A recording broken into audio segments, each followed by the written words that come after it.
আসসালামু আলাইকুম গাইজ, নিয়ে এসেছি আপনাদের জন্য আরও একটি ভিডিও কিভাবে ক্যারেটে উনান বানাই। তো চলুন আমরা দেখে নিই কীভাবে উনান বানাই ক্যারেটে করে। তো প্রথমেই আমরা এখানে নিয়ে নিয়েছি মাটি, আর মাটিটা খুব ভালোভাবে ভেঙে নিয়েছি। তো মাটিটা ভেঙে নেওয়ার পর সেটা জল দিয়ে ভিজিয়ে রেখে দেবেন কয়েক ঘন্টার জন্য। জল দিয়ে ভিজে গেলে সেটা হাত দিয়ে একটুখানি মেখে এইভাবে করে ক্যারেটের মিডিলে দিয়ে দেবেন।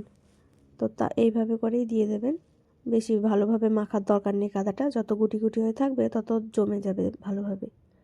তো তারপর এখানে এর মধ্যে দিয়ে দিয়েছি ভুসি আর দিয়ে দিয়েছি মোটা বালি। এটা দিয়ে খুব ভালোভাবে শক্ত করে একটা কাদা আমরা মেখে নেব। দেখতেই পাচ্ছেন আপনারা আমরা কিভাবে মেখে নিচ্ছি। ঠিক এইভাবে করে মেখে রেখে দেবেন। তো তারপর মিডিলে আমরা এখানে ছোট একটা বালতি বসিয়ে দিয়েছি মিডিলে ঘের রাখার জন্য, যে ঘেরটা দরকার হয় জ্বালানি পুড়ে যাওয়ার পর যে ছাইটা হয় সেই ছাইটা জমানোর জন্য। তো এটা রেখে এবার যে শক্ত কাদাটা আমরা মেখে রাখলাম ভুসি দিয়ে, সেটা চারি সাইড দিয়ে দিয়ে দেব। দেখতে পাচ্ছেন কিভাবে দিয়ে দিচ্ছি, আপনারাও এইভাবেই দিয়ে দেবেন। দিয়ে ভালোভাবে চেপে চেপে হাত দিয়ে সাইজ করে নেবেন।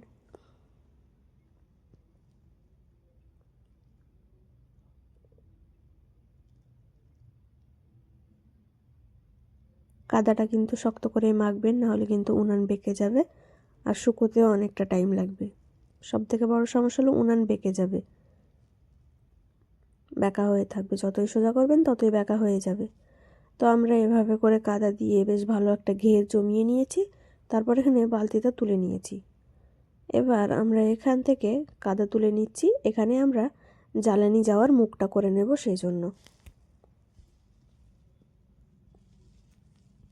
দেখতেই পাচ্ছেন কিভাবে আমরা মুখটা কেটে নিচ্ছি।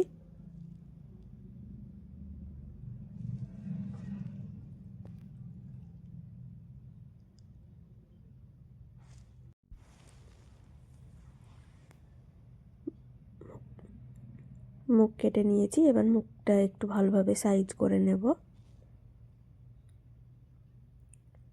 তারপর এর ওপরে যে শক্ত করে কাদাটা মেখে রেখেছিলাম সেটা এইভাবে তুলে দেব। তুলে এবার এটা হাতের সাহায্যে ভালোভাবে সাইজ করে নেব।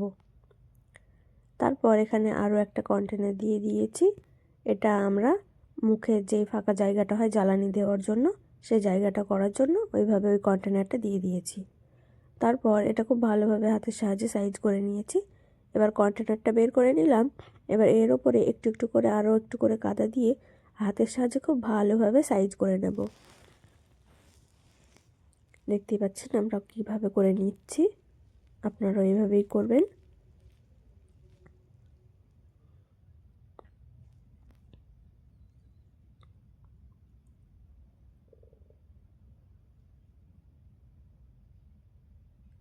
তো উনানটা যখন আপনারা করবেন এইভাবে কিন্তু সরে আসবে। আপনারা এইভাবে ভেতর থেকে হাত দিয়ে টানবেন, এইভাবে টেনে দেবেন, দেখবেন আবার বড় হয়ে যাচ্ছে।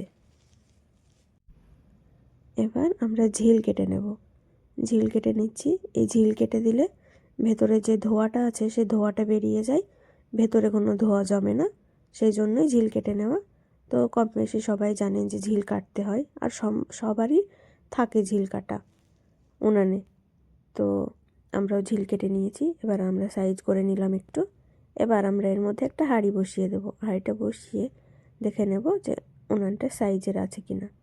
তো হাঁড়িটা তুলে নিয়েছি। এবার হাতে করে খুব ঘষে ঘষে সাইজ করে নিয়েছি, এই যে দেখতে পাচ্ছেন। এবার এটাকে আমরা রোদের মধ্যে টানা 2 দিন শুকিয়েছি। 2 দিনের মাথায় আমরা এখানে রান্না করতে চলে এসেছি। তো এই যে দেখতেই পাচ্ছেন আমাদের উনান কিন্তু খুব ভালোভাবে শুকোয়নি, তাও আমরা রান্না করতে পারছি, আর কত সুন্দর আগুন বেরিয়ে যাচ্ছে। তো এখানে আমরা উনানের মধ্যে ডিম ভেজে নিচ্ছি প্রথমেই। তো এর মধ্যে আমরা ডিম ভাজার মধ্যে দিয়ে দিয়েছি পেঁয়াজ, কাঁচা লঙ্কা, লবণ আর তেল, আর কিছু দিইনি, আর 2টো ডিম ভেঙে দিয়েছি। এই যে ডিম ভাজাটা হয়ে গেছে, ডিম ভাজাটা তুলে নিলাম। ওই উনানেই আমরা রুটিও করে নিয়েছি, এই যে দেখতেই পাচ্ছেন। রুটি সেকার জন্য দিয়ে দিলাম, রুটি তুলে নিলাম।